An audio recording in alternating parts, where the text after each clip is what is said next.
Subscribe now and press the bell icon. Never miss an update.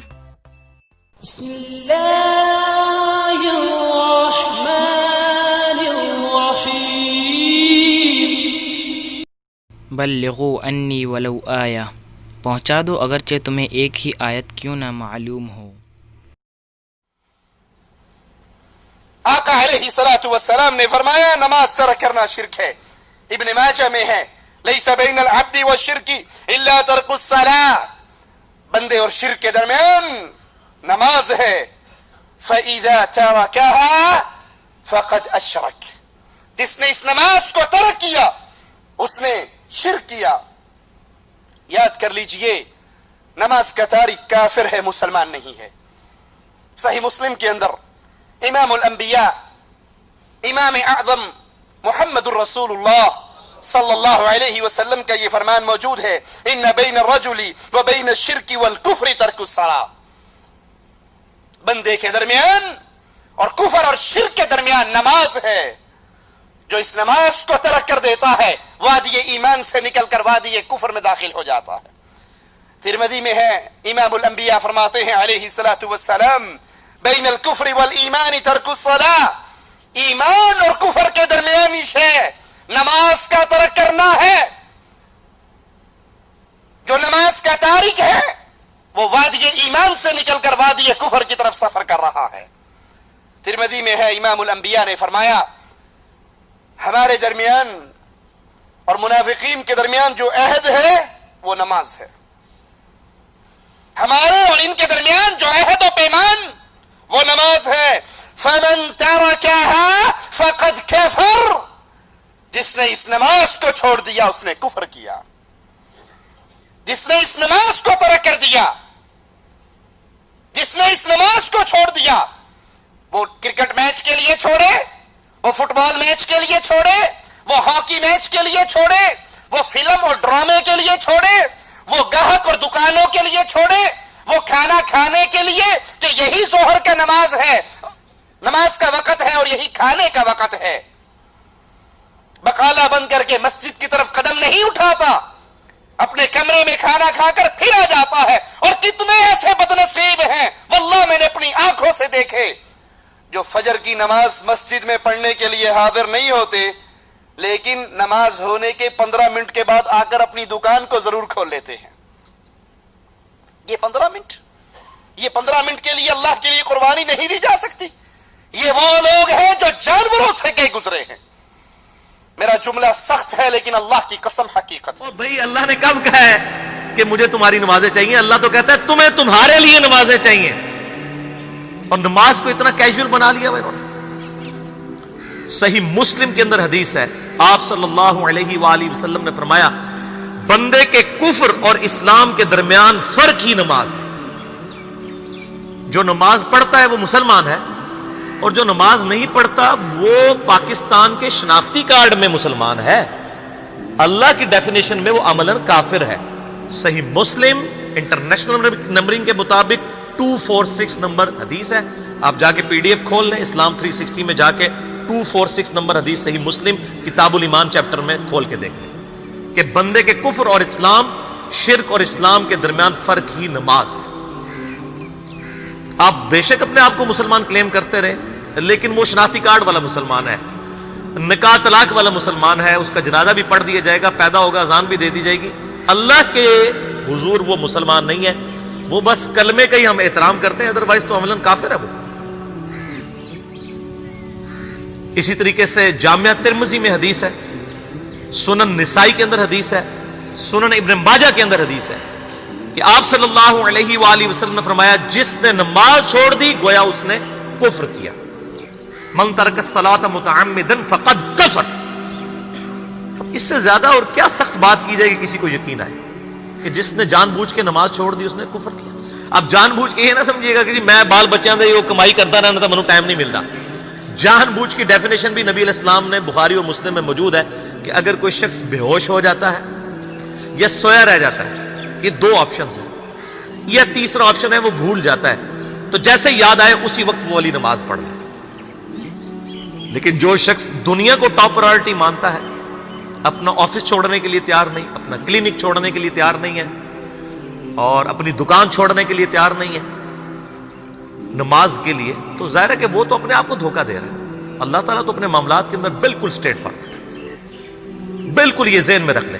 جامعہ ترمذی میں صحیح سند کے ساتھ موجود ہے، عبداللہ بن شفیق تابعی رحمہ اللہ تعالیٰ کہتے ہیں کہ صحابہ کرام علیہم رضوان صرف نماز کے چھوڑنے کو ہی اعمال میں سے کفر سمجھتے تھے، یعنی وہ کسی کو نماز پڑھتا ہوا دیکھتے تھے تو کہتے تھے یہ مسلمان ہے، اور کسی کو نماز پڑھتا ہوا نہیں دیکھتے تھے تو وہ کہتے تھے یہ کافر ہے۔ یہ جامع صحیح سند کے ساتھ حدیث ہے، نبی صلی اللہ علیہ وآلہ وسلم نے معاذ ابن جبل سے فرمایا، معاذ اللہ کے ساتھ کسی کو شریک نہ ٹھہرانا، خواہ تمہارے ٹکڑے ٹکڑے کر دیے جائیں، تمہیں سولی پہ چڑھا دیا جائے، تمہیں آگ میں جلا دیا جائے، اللہ کے ساتھ کسی کو شریک نہ ٹھہرانا، اور معاذ نماز بھی نہ چھوڑنا، کیونکہ جس نے نماز چھوڑ دی اللہ تعالیٰ کے ذمہ کرم سے وہ نکل گیا، اللہ کے حضور اس کے لیے کوئی حصہ نہیں ہے جس نے نماز چھوڑ دی۔ کتنا کرٹیکل ایشو ہے۔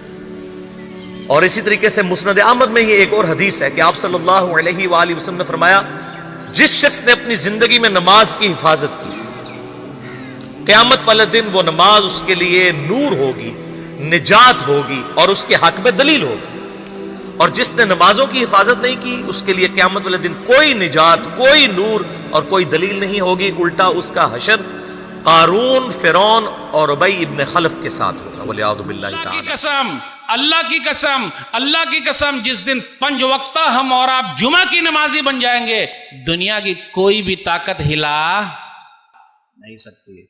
یہ پاور ہے نماز میں۔ تو اگر 5 وقتہ نمازی یہ قوم ہو جائے، صرف نمازی بن جائے بس، اور کچھ نہیں کرنا ہے، صرف 5 وقتہ نمازی سیم جمعہ کی طرح ہو جائے، آپ کا وجود ہے، آپ زندہ قوم ہیں۔ اور یاد رکھیے گا، جہاں سونا ہوتا ہے وہیں چور گھستا ہے، اور جس درخت میں پھل لگتا ہے اسی پر لوگ ڈھیلا۔ اچھا آپ ہی بتائیے، زندے کا لوگ راستہ روکیں گے یا مردے کا؟ ارے زندے کا لوگ راستہ روکتے ہیں یا مردے کا؟ زندے کا روکتے، مردے کا کون روکے گا؟ آؤ بھائی آ جاؤ۔ یاد رکھیے گا، یاد رکھیے گا، اللہ کے ہاں کسی کی طاقت چلنے والی نہیں ہے۔ چڑیا دیکھتے ہیں ہم اور آپ، چڑیا جو ہے وہ چیونٹی کو کھاتی ہے، لیکن جب یہی چڑیا مر جاتی ہے تو کون کھاتا اس کو؟ وہی چیونٹی۔ میرے بھائیو، کبھی بھی یہ مت کہنا ہم کمزور ہے۔ دنیا کا سب سے بڑا مالدار اور طاقتور اگر کوئی ہے تو کون ہے وہ؟ ایک حدیث سنا دیتا ہوں، دنیا میں سب سے زیادہ پیسہ کس کے پاس ہے؟ آپ بولیے گا بھارت دیش میں امبانی کے پاس ہے، لیکن ایک حدیث سنانے دیجئے، جس دن یہ 5 وقتہ نمازی ہو جائیں گے، سنا دیتا ہوں حدیث، صحیح مسلم کتاب و صلاۃ المسافرین، حدیث نمبر 725، رکعت الفجر خیر من الدنیا وما فیہا، جس نے فجر کی 2 رکعت پڑھ لی اس کے پاس پوری دنیا مٹھی میں آ گئی ہے۔ بس صرف سنت پڑھ لیا، اگر فرض پڑھ لیں گے تو کیا حالت ہوگی؟ حقوق میں سب سے پہلے نماز ہے۔ اپنے کاموں میں مشغول رہو، لیکن 5 وقت ندا لگے گی حی علی الصلاۃ کی، میں مؤذن کے ذمہ لگاؤں گا کہ تمہیں یاد دلاتا رہے۔ پیدائش سے لے پیدا ہوگے تو حی علی الصلاۃ کی کان میں اذان کہلواؤں گا، موت تک حی علی الصلاۃ کی صدائیں لگتی رہیں گی۔ کس قدر بے شرمی کی بات ہے، پیدائش سے لے کے موت تک اللہ اکبر حی علی الصلاۃ سنتے ہیں، پھر بھی مسجد میں حاضری نہیں دیتے۔ یہ جو اتنی زیادہ ذمے لگا دیا نا مؤذن کے، یہ اس لیے کہ تاکہ اللہ کی حجت بندوں پر تمام ہو جائے۔ قیامت میں جب اللہ بے نمازی کو جہنم کی آگ کے حوالے کریں تو وہ یہ نہ کہے کہ اللہ میرا جرم تھوڑا تھا اور سزا بہت زیادہ۔ اللہ کہیں گے میں نے تجھے فجر میں بھی مؤذن کو کہا کہ اونچی آواز سے پکارو، حی علی الصلاۃ حی علی الفلاح، الصلاۃ خیر من النوم، نماز نیند سے بہتر ہے۔ اشہد ان لا الہ الا اللہ، اللہ کے سوا کوئی عبادت کے لائق نہیں ہے۔ اللہ اکبر، سب سے بڑا کون ہے؟ وہ ہے۔ نیند بڑی چیز نہیں ہے، خواہشات دکان بڑی نہیں ہے، بڑا کون ہے؟ اللہ۔ فجر میں بھی کہلوایا، ظہر میں بھی کہلوایا, عصر میں بھی کہلوایا, اور تو نہیں آیا تو میں نے کوئی عذاب تجھے نہیں دیا, تیرے منہ سے نوالا نہیں چھینا, تیری دکان نہیں بند کرائی. میں نے مؤذن سے کہا کہ کسی کے گھر پہ جا کے نکالنا نہیں ہے نماز کے لیے, نہ کسی کی دکان بند کرنی ہے, صرف پیغام کان تک پہنچا دینا ہے, میں بڑا ہوں, میں بڑا ہوں, میں بڑا ہوں, بار بار سنتا رہے گا.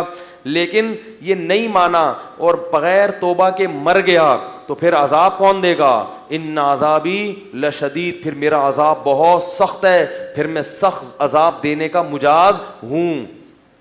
اس لیے بھائی جتنے لوگ بیٹھے ہو, جتنی خواتین بیان سن رہی ہیں, عزم کرو آج کے بعد انشاءاللہ نماز کبھی قضا نہیں ہوگی. نماز روزے سے بھی زیادہ اہم ہے.